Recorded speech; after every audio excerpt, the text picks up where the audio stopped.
Registration আইনের গুরুত্বপূর্ণ সংশোধন সংক্ষেপে জেনে নিন।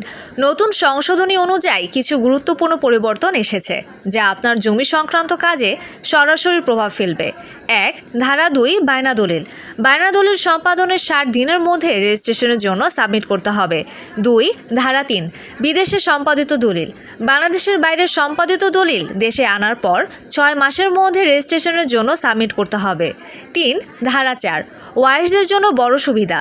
যদি পূর্বসূরীর নামে খতিয়ান বা নামজারি খতিয়ান থাকে, তাহলে নতুন করে নামজারি ছাড়াই শুধু ওয়ারিশ সনদ দিয়েই নিম্নোক্ত দলিল করা যাবে।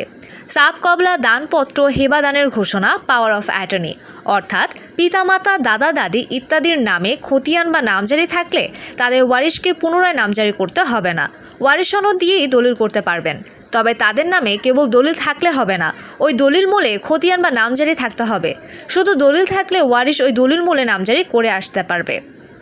গুরুত্বপূর্ণ শর্ত: শুধু দলিল থাকলেই হবে না, ওই দলিলের ভিত্তিতে খতিয়ান বা নামজারি থাকতে হবে, না থাকলে আগে নামজারি করে নিতে হবে।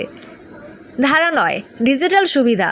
অনলাইন দলের রেজিস্ট্রেশন ই রেজিস্ট্রেশন এখন আইনগতভাবে বৈধ। শেষ কথা, ভুল বা অসম্পূর্ণ তথ্য নিয়ে দলিল করলে ভবিষ্যতে বড় ঝুঁকিতে পড়তে পারেন। তাই দলিল করার আগে অবশ্যই সঠিক আইনি পরামর্শ নিন।